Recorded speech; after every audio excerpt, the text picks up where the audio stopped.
So I'm going to show you one of my more favorite builds on Diablo 3, the Whirlwind Barbarian build. Now with the recent patch 2.3, that's basically revived the old school Barbarian in a new way.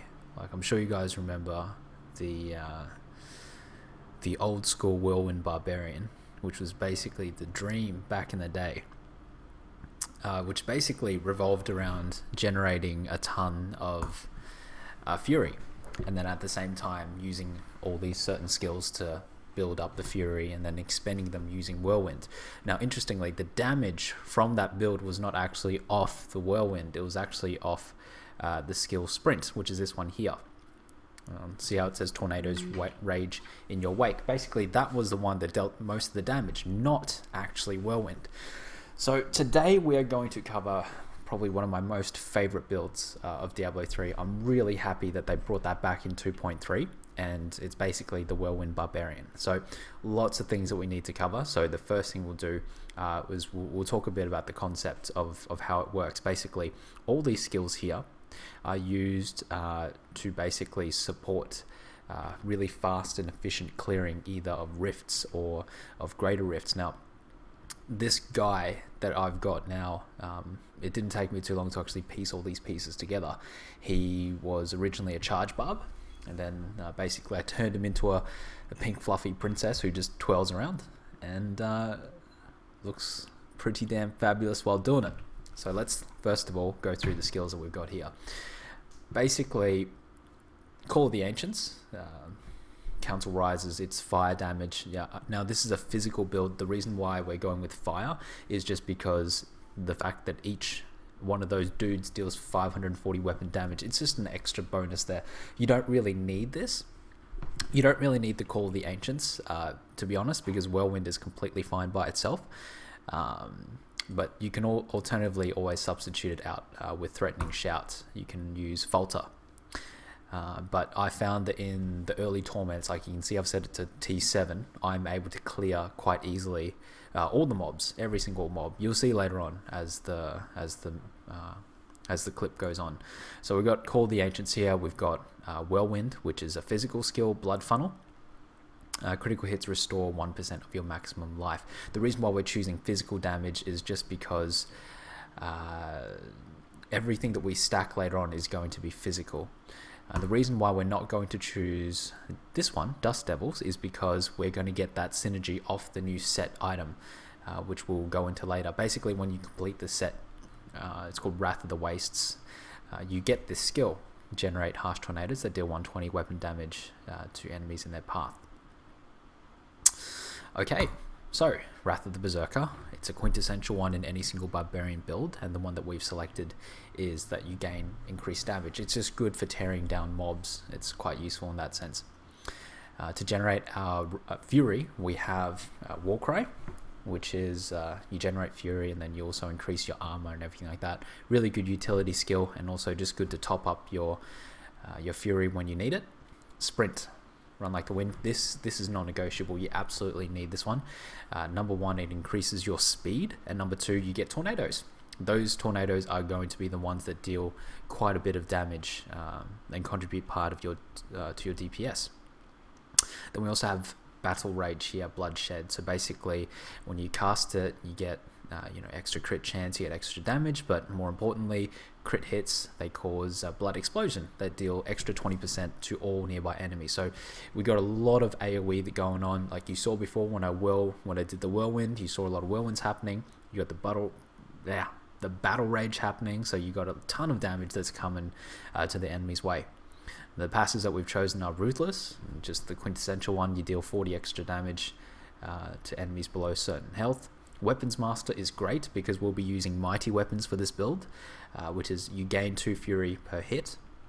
Rampage, you get extra strength when you kill enemies, and trust me, with this build you will kill a ton of enemies. Your stacks will always remain at 25. And because we're doing Nephilim Rifts for the majority of the time, Brawler, as long as there are 3 enemies within 12 yards, all your damage is increased by 20%. So all these skills work in tandem to basically create a ton of damage and just a lot of whirlwinds around the area. It's a really fun build. really relaxing build because all you really have to do is hold down the right click on your mouse, tap a couple buttons, and then you're good to go.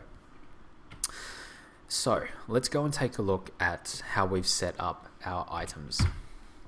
Now, you can see for the majority of the time here, we've got all the items that include Wrath of the Wastes.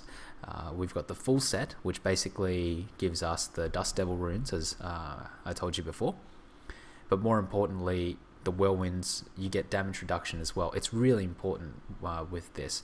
And to be honest, because when you Whirlwind, you'll be perma Whirlwinding all the time. You can actually swap out the diamonds on all your armor here to be rubies, because you've already got that 40% damage reduction. You don't really need to. Now, the items that I'm about to show you aren't exactly best in slot, but you'll see from my damage output later that it really doesn't matter. As long as you get the key parts, then you're good to go. So we got the Wrath of the Wastes here, gauntlets. What you want to be emphasizing on the shoulders, let's start with the shoulders, is basically the items, the skills that I've got there. You might want to substitute out the resistance to elements to a different skill. I think if Whirlwind rolls on this one, you want to get Whirlwind on that, but if not, you just want to go for cooldown, high strength, and high vitality. For this particular Whirlwind build, the concept of Whirlwind, how it basically works is when you Whirlwind, it depends on how many ticks your Whirlwind deals. That's your damage, and that's dependent on your attack speed. So anywhere that you can get attack speed is what you want to be prioritizing. So with this one, you just got the solid trifecta. You got attack speed, crit chance, crit hit damage. That's basically the quintessential type that you want. Following from the Wrath set, you just want really solid body here. You got strength, vitality, armor, and then you just got all resistances. Same thing here. Strength, vitality, and armor, and that's again strength, vitality. Now I didn't even roll armor on this one, which is unfortunate, but that's okay.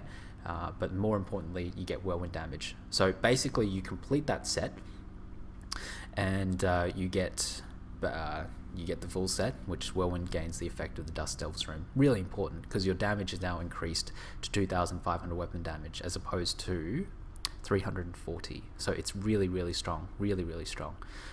Now, normally you don't really need Immortal King's the bonus here, but I kind of wanted to include it just because there is no logic behind why I chose to include this one. To be honest, what you could alternatively do is actually just use a Lyrox crown. You could really use anything you want in these two slots, but I've chosen to use this one because I wanted to get some ancients. See, my dudes, when I summon them, they just stay on the screen. So I've got my little posse with me, my Whirlwind posse. They're just going to chill with me as I go through the rest of the rift. It's pretty sweet. I'm not going to lie, it's pretty sweet to have these guys around. And as for the Immortal King's Triumph, you've already got the Whirlwind damage there. You've got the crit chance, you've got the strength, and then you've also got a socket. So really good roll. So those are the two things that I've opted there. Alternatively, what you could do is you could use the Witching Hour, which is something like this. That's quite a solid one with attack speed and crit hit damage, but to be honest, you don't really need it. This is just for a casual wreck fest. You don't really need anything over the top. So really the bare minimum that I'll be going through are the wastes and then these guys here. The bul-kathos' warrior blood, the bul-kathos set, the oath basically, is really important to this build. It was quite bad before this particular patch, but now it's actually quite nice. Now, I haven't actually even used any items on any I can never pronounce it. I think it's called Ramalades, or I think a lot of people like calling it Ramadama Ding Dong. So I haven't actually even used any Ding Dongs on this one. It's still really useful. It doesn't really matter how much damage it puts out. It's just the set bonuses. As you can see there, increases fury generation by 10%, which is excellent. And when you Whirlwind, you gain extra 30% attack speed and movement speed. All right, so let's take a look. My attack speed is currently 21. Now, if I Whirlwind, it's going to click out of it. Okay. Now, let's see what's increased there. Movement speed's gone up. You can see that there. 25 to 55. Now, what I'm going to do now is I'm going to cast Sprint. 55, and now you Whirlwind again. 85. That's incredible speed. That's heaps of speed. So this is basically going to fuel your drive to essentially gain tons of speed and just clear through a map really, really efficiently, really, really quickly. So you want to be going for these two items here. And the synergy between the Fury generation and then also the skill before with Weapons Master, you just gain a lot of Fury. These items here aren't exactly best in slot, but I'm going to use them anyway because I haven't got anything else. And that just goes to show how little gear you need. You only really need Wrath of the Wastes and then the Warrior Blood set, and then you're good to go. Convention of the Elements is just a really solid item because you gain 200% of increased damage to a single element, and that floats around. And to be honest, I just quite like it because of the effect. Like, you can see some little balls rolling around. You know, I've got the rainbow happening. The guy just looks fabulous. If you don't have a substitute for this one, you can just shove a Ring of Royal Grandeur on there. That's completely fine as well.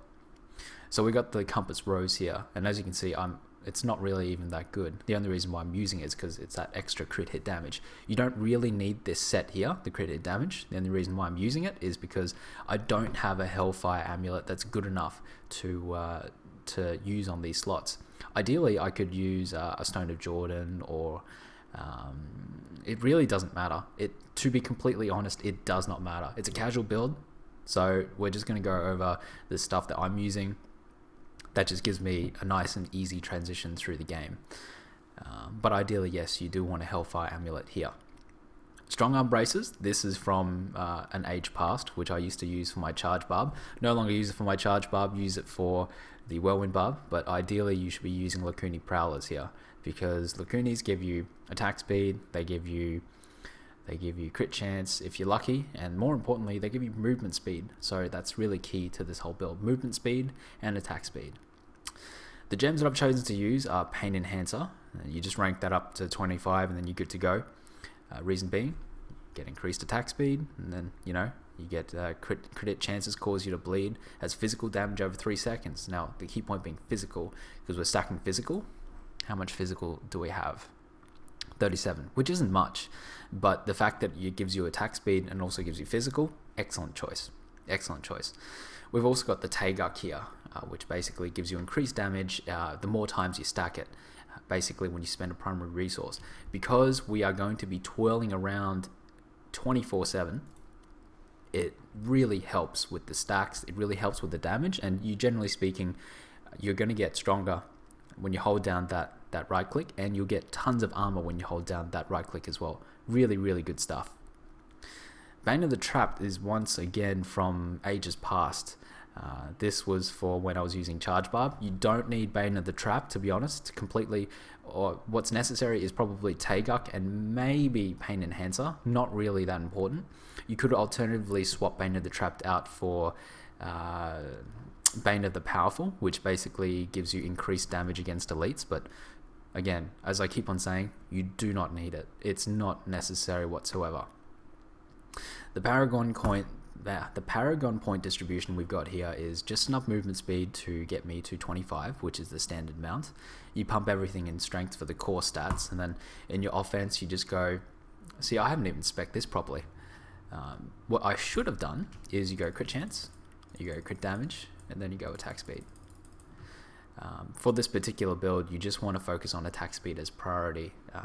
Of course, the ratio for crit hit damage and crit chance is 1 to 10. I think that math is correct. So if you got 50 crit chance, you should be going for 500 crit hit damage, which is what I'm trying to go for here. So we got 50 and then 600. I mean, really, these two really do help with that. That you can use 2 emeralds, which is great. Okay, so with the defense points, you just want to pump them into armor first.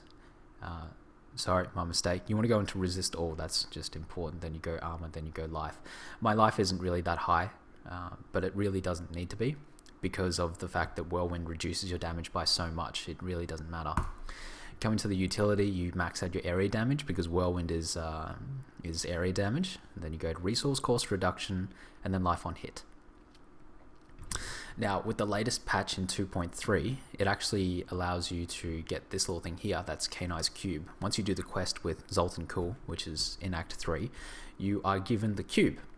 When you're given the cube, you can actually transmute one of each individual item and extract its power as part of its and then actually use it as a passive. So the ones that I've chosen to use, basically think about this as you extract the passive and then you can actually equip it without actually wearing it yourself.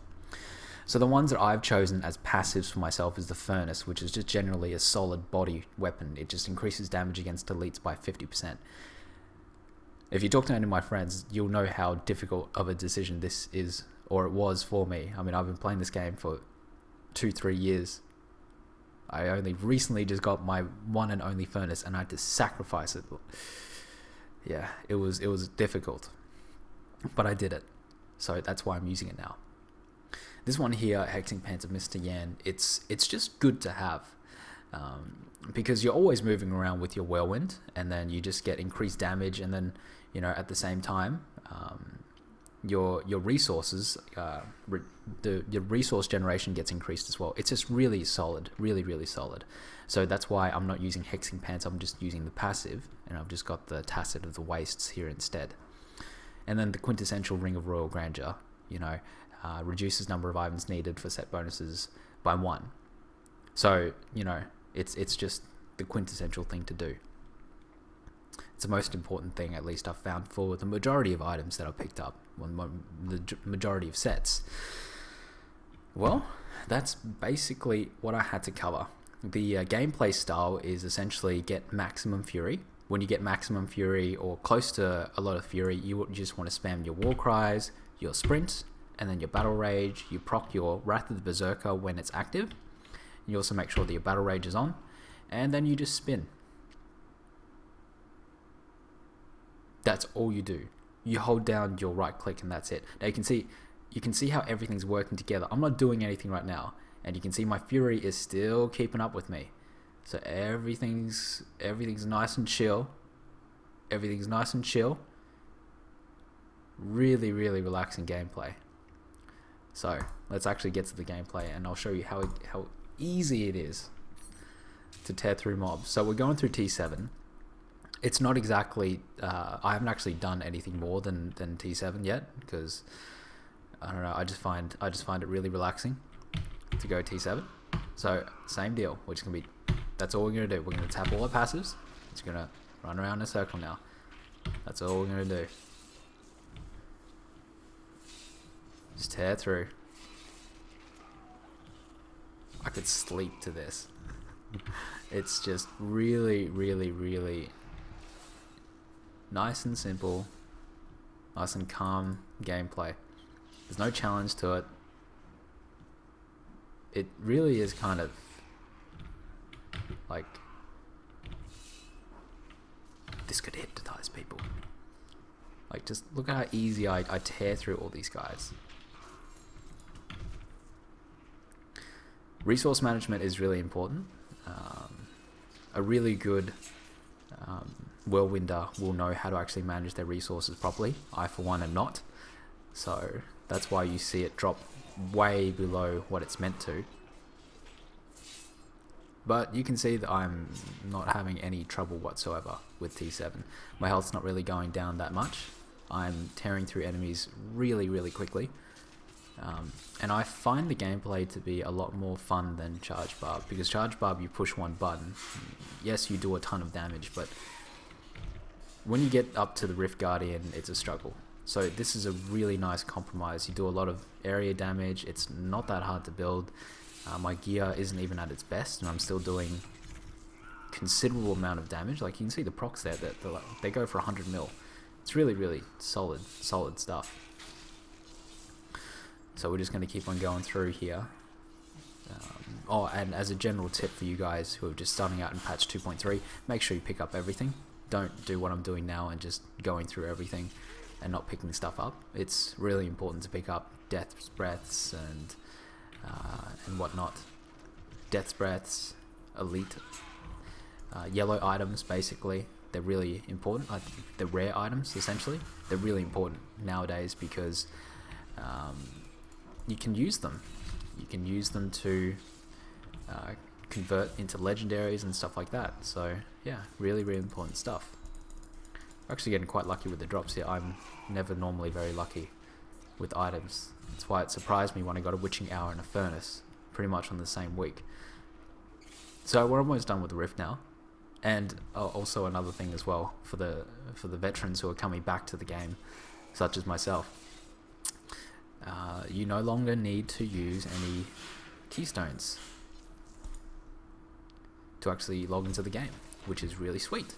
Which is really, really sweet. I mean, back in the day, you had to use 5, and then they dropped that price down to 1. But the whole time when it was 5, I remember there was a whole community built around it called Rifting It Forward. So they've basically dropped all that. It's the game's a lot more smoother now. It's a lot more quicker as well.